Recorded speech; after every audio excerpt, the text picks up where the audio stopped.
cruzeiro, cruzado, real. O Banco Central é responsável por conduzir a moeda brasileira através de alguns mecanismos, como a taxa de juros, a emissão de moeda e também a taxa cambial. O BC vem ganhando protagonismo ao longo do debate eleitoral. Mas afinal, o que significa um Banco Central autônomo?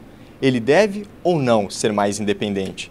É sobre isso que nós vamos conversar agora com o economista e ex-presidente do BC, Gustavo Franco. Boa tarde, Gustavo. Boa tarde.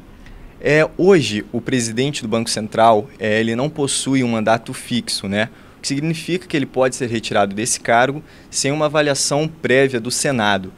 Como essa instabilidade pode influenciar, né, no exercício, né, desse cargo? Bom, o mandato funciona e é praticado no Brasil para praticamente todas as agências reguladoras setoriais que existem no Brasil, e a justificativa é que o mandato protege os dirigentes dessas agências do conflito de interesse que existe entre os interesses dos regulados, às vezes são gigantes, os interesses do próprio governo, que quer utilizar um concessionário com o intuito de satisfazer interesses do governo que são contrários ao do concessionário, a independência do regulador, seja do telefone, seja da Comissão de Valores Mobiliários ou da água, tem como objetivo justamente proteger, enfim, o público desses conflitos. O Banco Central também é uma agência reguladora, com a missão de regulamentar o sistema financeiro. E, todavia, talvez a única agência reguladora do país onde os seus dirigentes não têm mandato fixo. Já tiveram, quando o Banco Central foi criado, em 1964, havia mandatos de 6 anos para os seus dirigentes. No entanto, a experiência do golpe demonstrou com muita clareza que o mandato é um mecanismo delicado e importante no contexto de democracia e não tem nenhum cabimento, nenhum sentido no regime autoritário, onde o presidente pode tudo, não é isso? Então ele não precisa consultar ninguém para demitir nem para nomear, e os mandatos foram removidos em 1974 por uma lei da época do presidente Geisel. É ruim que não haja mandato. Agora que temos uma democracia mais arrumada, ainda não totalmente instrumentalizada em muitas coisas, a maior parte das democracias maduras do Ocidente tem mandatos para os dirigentes do Banco Central que não são, digamos assim, mecanismos que tornam essas pessoas imexíveis. Apenas, como você disse, para que haja demissão, como ocorre hoje no caso de um dirigente da CVM ou da Anatel, o Senado tenha que ser consultado, coisa que o Senado gosta muito. Na verdade, o mandato é como se fosse um instrumento de controle legislativo sobre os atos do presidente. Ele pediu permissão ao Senado para nomear uma pessoa da confiança dele, o Senado acredita, confere a essa pessoa um mandato, e no momento que o presidente muda de ideia por algum motivo, que não seja grave ou, enfim, algum crime, alguma coisa desse tipo, o Senado precisa ser consultado na hora de demitir, muito natural. Em relação à autonomia, são várias mudanças, né, que tem nesse projeto. Quais são as principais, além daquilo que você disse já da avaliação do Senado? Bom, o mandato fixo é a principal, mas há também impedimentos, o que significa o seguinte: muitos acham que os dirigentes do Banco Central não deveriam ser recrutados no sistema financeiro. Então há uma discussão que talvez seja vedado ao sujeito ter exercido cargo em instituição financeira até certo tempo antes de vir para o Banco Central.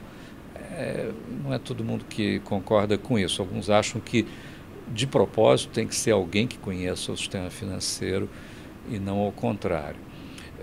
Outro impedimento é ter outra responsabilidade ou obrigação em qualquer outro emprego. Outro assunto é a quarentena. O sujeito que trabalha no Banco Central e sai não pode ir trabalhar no sistema financeiro durante certo tempo. 1 ano, 2 anos, 3 meses, sei lá, depende do que a lei fixar. Hoje é uma indicação de 3 meses. Quando eu saí, eu preferi respeitar por moto próprio 1 ano de quarentena. Outro assunto da independência diz respeito à própria missão do Banco Central. Se você dá ao Banco Central múltiplas missões, ele fica confuso. É preciso ter uma missão e ele a cumprirá com mais exatidão se ela for única. Outro enfraquecimento na independência seria, por exemplo, nos processos decisórios. O comitê que fixa a taxa de juros, por exemplo, é o Copom, ele é composto exclusivamente de diretores do Banco Central. Nesse sentido, ele é independente. Mas se você colocar ali um representante dos sindicatos, ele deixa de ser independente, ou se colocar ali o ministro da Fazenda, ele deixa de ser independente, ou o presidente da FEBRABAN, pelas mesmas razões, enfim, perde a sua pureza. Então, esse mecanismo decisório é importante, assim como é importante a composição do Conselho Monetário Nacional, que é o órgão que está em cima do Banco Central. Hoje são 3 membros, ministro da Fazenda, Planejamento e o presidente do Banco Central. Mas houve uma época em que esse conselho tinha 27 membros, incluindo o representante dos sindicatos, o presidente da FEBRABAN e os presidentes dos bancos federais, que são entidades reguladas pelo próprio conselho. Tudo errado. Então, isso ficou para trás. Felizmente, nós já avançamos em independência ao ter um comitê de política monetária puro sangue e ter um conselho monetário quase puro sangue, né? Faltaria, talvez, deslocar a competência para formular a política monetária do Conselho Monetário para o Banco Central e os mandatos fixos para os dirigentes do Banco Central. É isso que falta, não é tanta coisa.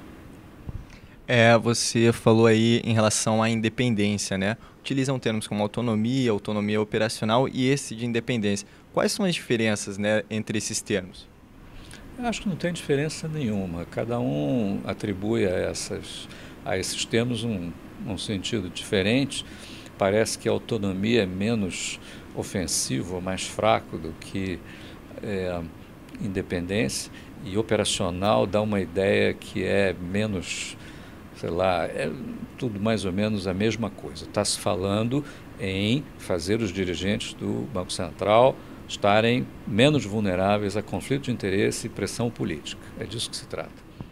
Você falou dessa vulnerabilidade, né?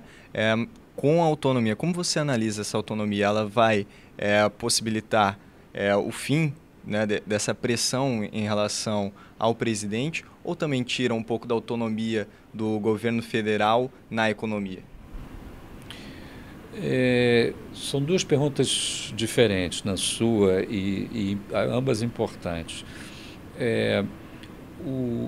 A segunda talvez mais importante, quer dizer, em que medida o Banco Central independente subtrai o poder de uma autoridade eleita. E aí é o pequeno paradoxo da democracia. Você não faz eleição direta para todos os cargos do Executivo. Você faz eleição direta para presidente, não faz para ministro, não faz para secretário, não faz para presidente do Banco Central. Por quê? Né? É um sistema decantado com o tempo. O presidente precisa ter a autoridade executiva para escolher seus auxiliares e ter capacidade de execução das suas políticas. O Banco Central é tal como um ministro. Você não faz eleição para ministro, como não faz eleição para juiz. Faz para o parlamento, que é outra história, onde você precisa ter representatividade e ouvir todos os segmentos da sociedade. Ali no Banco Central, como no Ministério da Fazenda, no Ministério do Planejamento ou qualquer outro ministério, é diferente, é uma função executiva. O presidente delega às pessoas que são do ramo para executar uma função. Portanto, não há redução na democracia, até porque ali não existe nenhuma função que é do Congresso. As funções que pertencem ao Congresso são deliberadas por autoridades eleitas. Mas o que cabe ao Executivo, não. Só tem uma autoridade eleita, que é o presidente. A democracia, toda ela formada de uma tessitura de peso e contrapeso, mesmo dentro do Poder Executivo. O presidente não fica menor quando ele tem debaixo dele autoridades que têm mandato, nomeadas por ele mesmo. Ele próprio se precavendo de conflitos de interesse e formando uma estrutura que tem pesos e contrapesos e, portanto, aperfeiçoa o processo decisório e a democracia. E assim é nas democracias maduras. Nos regimes autoritários, não. Aí não precisa mandato de nada. O presidente manda. O presidente manda no Banco Central, manda na Petrobras, manda na Polícia Federal. Às vezes aqui a gente tem a impressão que a Polícia Federal só prende gente quando o presidente manda e que a Petrobras é o quintal da presidente, quando não é. A presidente, no máximo, acionista controladora da Petrobras. Tem os minoritários, tem seus direitos, ela não pode fazer tudo o que pensa que faz, não é o quintal da casa dela, nem a Polícia Federal faz ou deixa de fazer coisas porque o presidente manda. A Constituição dá autoridade à Polícia Federal para prender gente, não é isso? Quando há indícios de crime. O Banco Central é a mesma coisa. O Banco Central, o presidente não é dono do Banco Central, é uma autoridade que tem um acionista minoritário, que é o indivíduo cidadão portador daquele pedacinho de papel, cujo poder de compra é importante para todos nós, que é como se fosse uma ação preferencial do Banco Central, uma pequena ação num valor nominal pequeno e ao portador. Nos faz todos sócios do Banco Central. Só que nós não estamos representados na Assembleia do Banco Central. Mas, enfim, não é que a gente vá querer ter esse assento, seria exótico. Mas, ao menos que o presidente do Banco Central esteja protegido de ter o presidente utilizando aquela máquina de criação de poder de compra para fazer política, demagogia, isso a gente quer, como sociedade, acho que é muito bom, isso a gente quer mesmo. Quando foi citada essa possibilidade de uma autonomia do Banco Central, parte da sociedade criticou, né, os banqueiros, utilizando até esse termo de uma forma pejorativa. Como você analisa isso? Há um exagero e por que essa desconfiança toda nesse setor? Bom, não foi parte da sociedade, não. Foi a propaganda eleitoral do governo. Então, acho que não vejo a sociedade falando nada disso. A ideia de que você tem a autoridade, como uma agência reguladora, é capturada quando os seus dirigentes têm mandato, é uma tolice completa, uma estultice absoluta, que só cabe numa propaganda eleitoral onde qualquer besteira acontece. Isso não tem nenhum cabimento, nenhum cabimento. Agora, é perigoso o cultivo do preconceito contra as finanças e o banqueiro, o usurário, que é sempre o mal, né, sempre o explorador. Esse é o tipo de cultura de governo autoritário, muito típico dos regimes fascista e nazista, e fica assim a 1 centímetro do antissemitismo, cuja consequência a gente sabe qual é. É feio. O banqueiro é um empresário feito qualquer outro, nem melhor nem pior. Só para fechar, de uma forma pragmática, prática, quais seriam as possíveis consequências que essa autonomia teria na vida da população, do cidadão brasileiro? Bom, acho que a experiência monetária brasileira do Plano Real para cá ensinou com muita clareza ao brasileiro a importância da inflação, da estabilidade de preços. Durante muitos anos, antes do real, a inflação meio que fez parte da normalidade da vida, a despeito de ser incômoda, um instrumento de tributação das pessoas, involuntário que seja e ilegítimo, mas era parte da normalidade. Eu vivi em 1994, quando o real terminou com a inflação, o alívio que isso trazia para as pessoas, das formas mais variadas, era como se tivéssemos posto fim a um transe ocasionado por uma droga e o organismo subitamente se visse liberado desse veneno que corroía não apenas o bolso, mas valores de uma forma mais ampla. Essas lições foram aprendidas e esta sociedade que passou a dar valor à estabilidade da moeda, ela tem um papel muito importante em tomar conta dos governos, que são quem permanentemente está tentado a utilizar os imensos poderes de pintar pedacinhos de papel e criar dinheiro para pagar suas contas, com isso desvalorizando a moeda, o valor da moeda e subtraindo o poder de compra da população.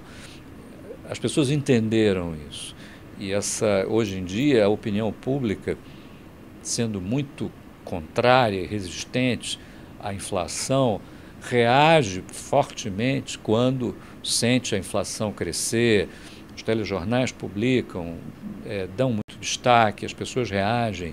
Isso intimida os poderosos, que então não abusam tanto dos poderes monetários de que dispõem. O Banco Central, nesse sentido, está alinhado com a população, no sentido de defender o poder de compra da moeda. E é da população menos favorecida, porque a mais favorecida sabe se defender da inflação. O pobre não. Por isso que se diz que a inflação é um imposto sobre o pobre e o Banco Central se encarrega de fazer com que esse imposto seja o menor possível. Deveria ser 4,5% ao ano, mas infelizmente está sendo 6,5% por decisão do governo. Muito obrigado pela entrevista. Francenilson Clava para o canal da TV PUC Rio no YouTube.